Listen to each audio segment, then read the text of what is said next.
Li Malta tagħlaq is-sena finanzjarja mingħajr ma jkollha deficit mi xi ħaġa li kienet imwiegħda l-ewwel darba qabel l-elezzjoni ġenerali li għaddiet. Fl-2008, Simon Busuttil kien kiteb il-manifest elettorali flimkien kollox possibbli li fih intqal li pajjiżna kellu jkollu surplus sal-2010 jew aħjar 7 snin ilu. Hemm issa programm elettorali illi għandu lista ta' affarijiet 353 weda elettorali illi għal nies jistgħu jiċċekkjaw faċilment u jgħidu ara hawn din il-weda. Din saret jew din ma saritx. Il-weda li pajjiżna jdaħħal iktar miljon fuq sal-2010 kienet waħda ewlenija.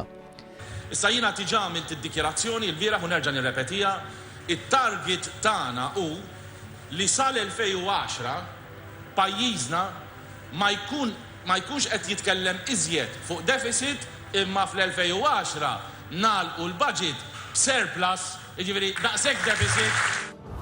Dakinhar kienet kampanja elettorali fejn dak li kiteb Simon Busuttil fil-manifest elettorali kien ripetut iktar minn darba. Mhux inniżlu d-deficit, jispiċċa d-deficit u nitkellmu fuq surplus għal pajjiżna. Il-Partit Nazzjonalista kien rebaħ l-elezzjoni ġenerali iżda l-weda li kiteb Simon Busuttil ma nżammitx.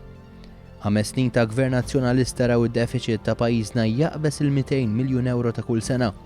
Bil-qofol jintlaħaq fl-2012, is-sena meta Simon Busuttil inħatar viċi kap tal-Partit Nazzjonalista beda jikteb il-manifest elettorali ieħor tal-Partit Nazzjonalista. Dik is-sena għalqet b'deficit ta' 362 miljun euro. Dan wassal biex ftit wara li gvern ġdid beda jamministra pajjiżna ddaħħal fi proċedura ta' deficit eċċessiv. Proċedura tal-Kummissjoni Ewropea kontra min għandu wisq deficit. Proċedura li ħareġ minnha f'Ġunju 2015 meta l-Kummissjoni Ewropea bdiet tara li l-pajjiżna jnaqqas id-deficit għal sena wara oħra. Għax b'amministrazzjoni ġdida pajjiżna bidel id-direzzjoni. Sakemm illum m'għadux jitkellem biss dwar deficit iżda jista' jitkellem ukoll dwar surplus. Pajjiżna llum huwa wieħed iktar kredibbli.